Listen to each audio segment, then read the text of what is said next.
Hello, everybody. This is Howard, the Teaser King, coming to you with week 9 of college football. I deeply like to thank everybody who's leaving me nice, positive feedbacks of my skill in analyzing and predicting these games. I've been on a really hot streak, 19-3 on my locks the last 4 weeks, and really, I just had one bad week of locks. That was it. I got kind of fooled by a couple of teams. But anyway, so I'd like to thank everybody. I appreciate it. The more people I can make money, the better. From what I can tell, reading emails and texts, that people are making a lot of money on my predictions, and I'm very happy. Yes, I'm very real. I've done this for years. I've got it pretty much figured out, and I think I'm very good at it. I don't take money if I don't know what I'm doing, or, oh, good, I got $50 in, and I don't know what I'm doing. I don't do that. I don't play those games. Very serious and know what I'm doing. Having bet Super Bowl I, that's when I started betting. All right, anyway, so let's look at college. Things you got to be careful about are injuries, new quarterbacks getting hurt. The next guy is Joe Montana. Look at USC. Their first couple of games, their quarterback was terrible, and the kid comes in and he's good. And you get different teams where all of a sudden they make a quarterback switch because they didn't want to start the freshman, but then they're losing with the senior, i.e. Michigan State, and then they bring in the freshman to come bail them out, and he's good. So instead of using them the whole year, they play this little game of, well, he's a senior, so he gets the right, as they watch their program burn because they're too stupid to play the skill and not, who cares if he's a senior. If he's not any good, you play the best player, not, well, he's a senior, so it's his turn, as you lose every game. So anyways, that's what you got to be careful of. I check the quarterbacks every week. If I see a team, let's say Northwestern, where they're an under team, boom, boom, all of a sudden they score 37 on Iowa. They score 50 on Michigan State. Last week they get 24 in Indiana. So all of a sudden, here's a team that isn't a good team. All of a sudden they're scoring a lot. So you got to be careful of that. So I look at the thing. Did they change quarterbacks, or just what happened? And all of a sudden they tweaked their offense a little. So you got to be very leery in college about what's going on each week, because from week 1 to week 7, changes have been made, and teams aren't the same team. Or like a Colorado, who I would have thought was terrible to start the year, turns out to be probably a top 10 team, even though their record won't show it. But skill-wise, they got the quarterback, they got the balance, they got the defense. They're a hell of a team. They're a great underdog against anybody. So that's what you look for, is you look for teams that aren't in the top, aren't the brand names. Like everybody jumps on Oklahoma, and I still don't know why. And and of course they lose their games, and I guess they're not very good. Well, why did you think they were so good in the beginning? So anyway, let me give you a couple of games here as my courtesy of trying to help people make some money. First game we'll look at is Temple laying 7 to Cincinnati. Over under 53. Temple is a pretty high scoring team. They actually average 33 points a game and give up 23. And they're playing Cincinnati, who averages 24 and gives up 24. Cincinnati has not been impressive all year. You got them on the road. Temple just beat a very good South Florida team. Put up like 40-something on them. So I'm looking at this game. If I don't want Cincy in 13, forget about that. I can't trust them, and Temple is, I think, too good. Well, if I don't want Cincy in 13, probably I want Temple -1, because I don't think they'll hang in with 13. I got to believe the other team's going to win when they're only laying 1 point. So that's one way to do it, is first look at the game without the line, and you're going to say Temple's better than Cincy. Then when you get the spread, you hope the right team's got the spread. What I mean by that is a lot of times I'll want a certain team when they're playing to be the dog, and then they make them the favorite, and it screws me up because I hate laying 3 and taking 3 in a teaser. I want to get 3 up to 9 in the teaser. So anyway, so I look at Temple -1. I go good quarterback, balanced offense, fairly good defense, not as strong as it's been. But I look at Cincy. They don't really throw the ball very well like they should. Their defense is okay. Sometimes you got to look at their schedule because they could have played in these conferences. They don't all play the same team, so they might have played the weaker teams versus Temple playing like South Florida. Although I know Cincy played South Florida. South Florida killed them 45-20. So anyway, I think Temple is very strong at home. And I don't think Cincinnati is a very good road team. To go over 47 could be another play here because I think Temple puts up 30. The problem I have is I don't know if Cincinnati puts up 17 to get me to 47. Or Temple might score 40. They might beat them 40-10. It's a really hard call here. So, but I don't want to go under on a Temple who scores a lot, and Cincinnati has a passing attack and could score. So I don't really trust the over-under because I don't know what I'm getting with Cincinnati, if they're going to score a lot or not. I think their defense isn't that good. So at the end of the day, I think Temple will win the game. I don't want Cincy in 13. So therefore, Temple -1 I look at as a strong play here. I think they're good quarterback, good defense. I like their coach. They're at home. And they just handled South Florida, which you got to give them full credit for that. It's not easy to beat South Florida, but with that said, I like Temple. I like the way he did it, and I think they'll just to win by 1. See, I love it. If this is a 20-point spread, I can't bet the game. I can't count on Temple to win by 14. I love these -7s down to -1. Then it's just win, and I think a team like Temple will more than just win, but they'll get the W, and all they got to do is win by 1. So it's like Temple wins. Okay, I won. So that's really what you're looking for, is a team like that is a better offense than the other team's a weaker offense. And you know that your team with the more explosive offense, they'll score more. The other team can't really come up because they're just not very good offensively, and there you go. So that's kind of what I'm looking at. So Temple -1. The second half, Ohio State laying 27 to Northwestern. What do I do here? Northwestern's quarterback got hurt last game, but they say he's probable upper body. Who knows what it is. I didn't see the game. I didn't see the play. But he's listed as probable, so I'm going to assume he's playing. I think that line, Ohio State 27, over under a 53. I think that line's way too high, but I really don't want to take Northwestern in 33 after Ohio State lost. I think Ohio State probably will score 40 on Northwestern. Northwestern turned it around. They were kind of a weak offensive team, and then all of a sudden they lost this game. I can't remember who they lost. They lost to Nebraska, and they should have won it. And all of a sudden, the coach yelled at them, and they got practice, and they're like reborn. Then they go to Iowa, and they put up 37 on Iowa. Nobody does that.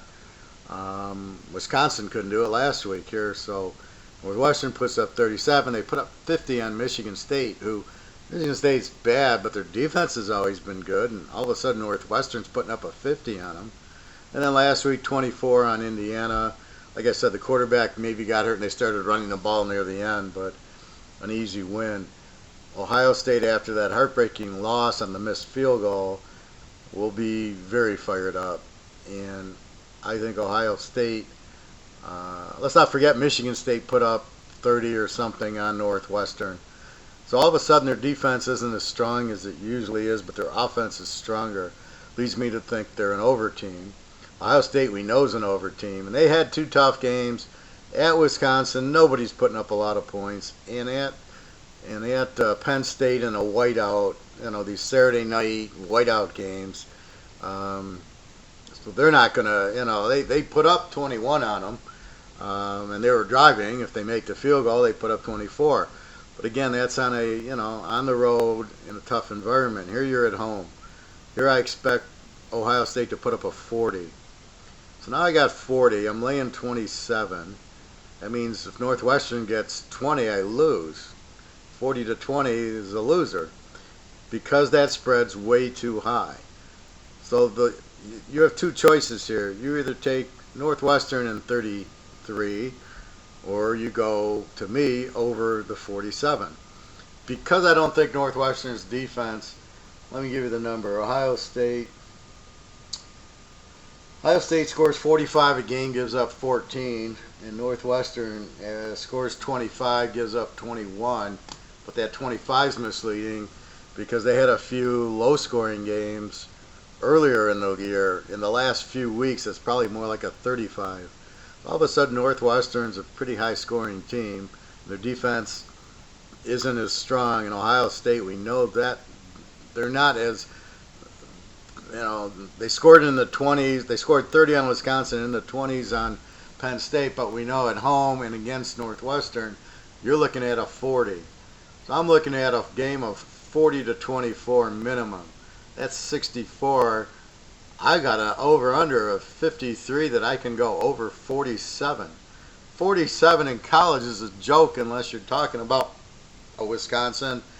Even an Alabama goes over because of their offense.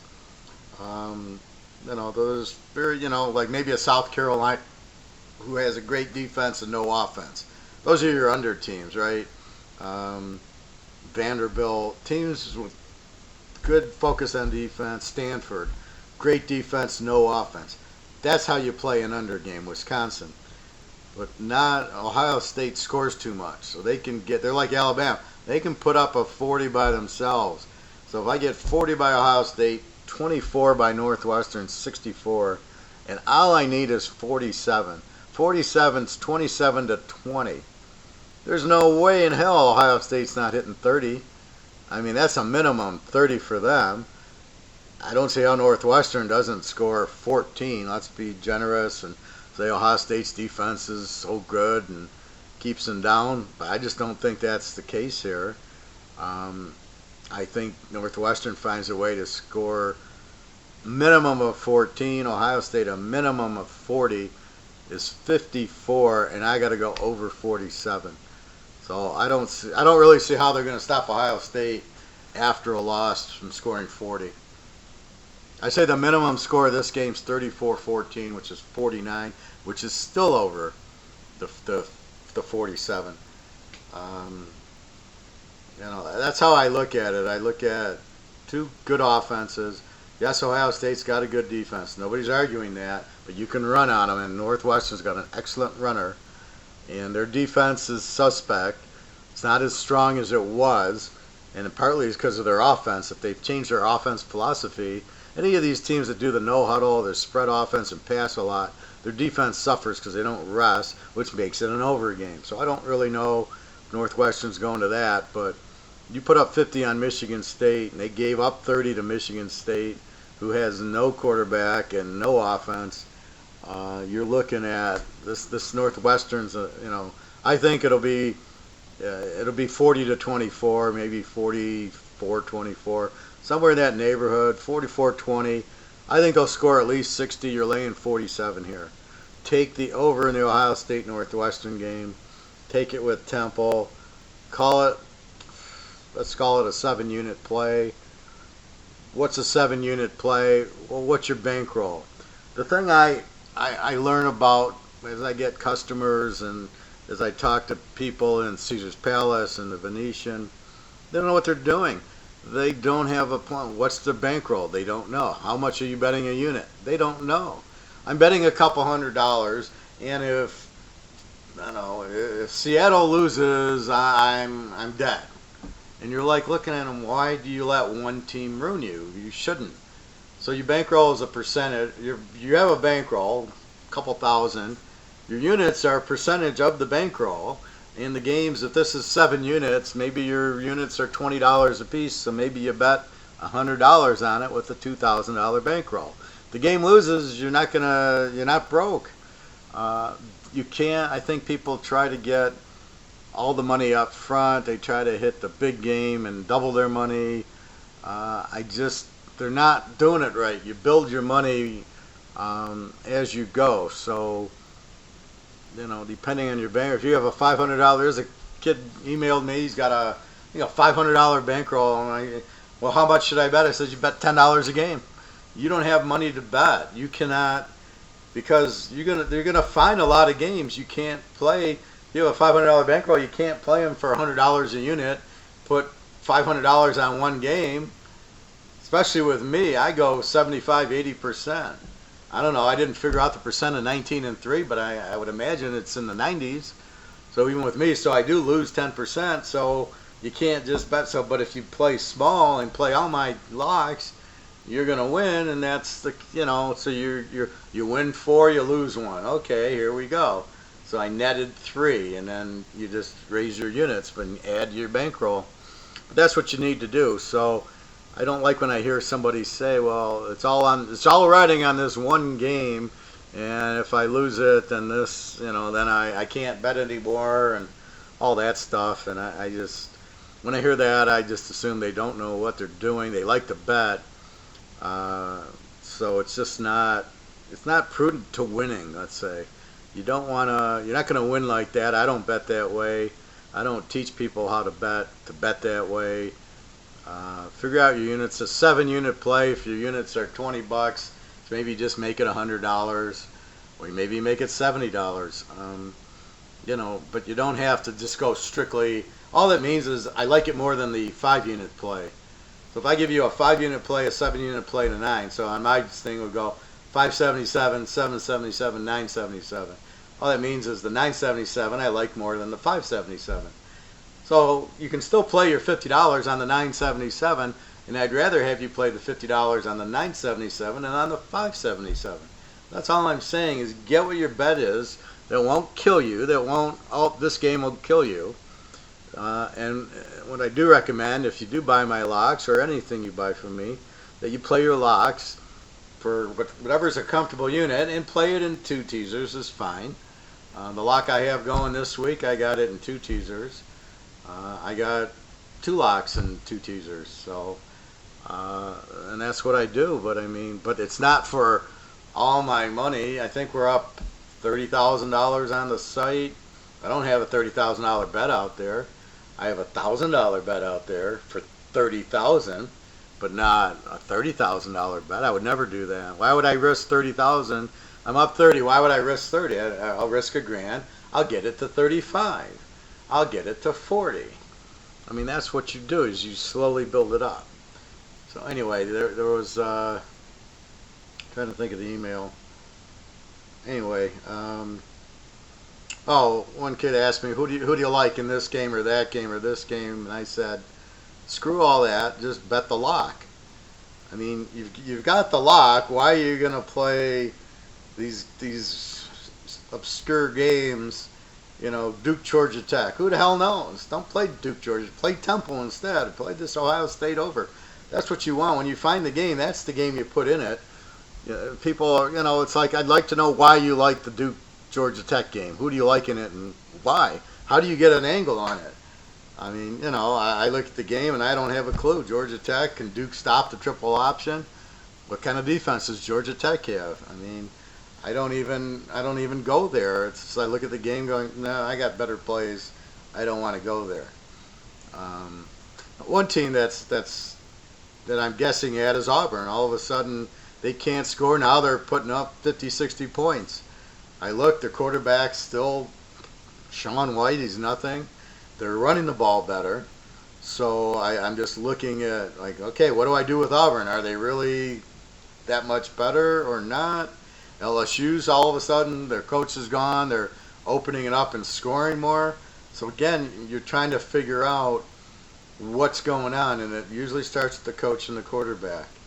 So that's why you go, well, that's why you have me, because I do this every week. I check the box score and go, what happened? If I'm surprised, if everything goes according to plan, I go, oh, Temple wins 35-20. I go, yeah, okay. If all of a sudden, Cincinnati, I don't even want to say that because I don't like to jinx myself. Well, let's say, North Texas playing Texas San Antonio, and Texas San Antonio's laying by 3.5. I go, they'll probably win by a field goal. Well, if all of a sudden North Texas wins 60-20, and I don't expect North Texas to put up 60 points, I'm looking at that box score going, what's going on in this game? And I'll see, oh, they got this new quarterback, or this running back ran for 300 yards, or there was 5 turnovers. See, that's the surprising part when you look at the box score. Here's a team, they throw for 200, they run for 150, and they score 40 points, and you're like, how did they get to 40? There's not that. Well, it's a lot of it's the turnovers or punt returns. You know, you run a punt back, you run a pick six, there's no yards, there's no offense, there's no passing, but all of a sudden you got 14 points. Maybe the other team fumbles at the 5, it's 5 yards, touchdown. So it's really hard sometimes to get the box score. So what I concentrate on is the quarterback, touchdowns to intercepts, and see what's going on. All right, everybody. That's the Teaser King's speech this week. Again, Temple laying the 1, Ohio State and Northwestern going over 47. My lines move as every line moves. This is like a stock exchange. Starts off -6, goes to -7, goes to -8. I try to tell you to buy as soon as you can, but not always. I mean, sometimes some of the pro games, I like when the line moves. Like Frisco went favored last week. I like Tampa as the dog.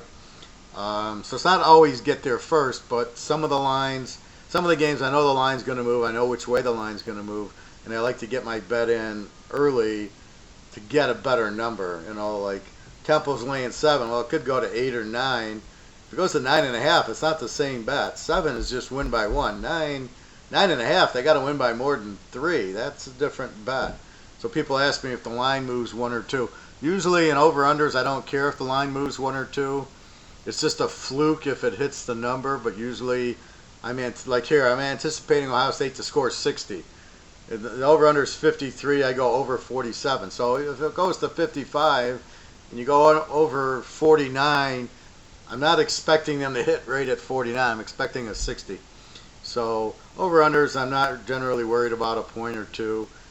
On the line itself, it matters if it moves it from 7 to over 9, or the other way if it you're getting a +2, so you're getting over 8 goes to even, and now you're only getting 6. Yeah, that bothers me. It's not as strong of a play because I had +2 gets me to +8, even gets me to +6, doesn't get me over the touchdown. That's huge. I see these. I don't like some of these online sites where they screw you, where the line is specifically like a teaser line. It's like it's 7 everywhere, but they do 9. It's +2 everywhere, but they do even to keep it to +6. Those sites I would just avoid like the plague and stay away. There's plenty of sites. Go to VegasInsider.com. They have all these websites that you can bet on. The one I'm talking about is 5 Dimes. Stay away from that.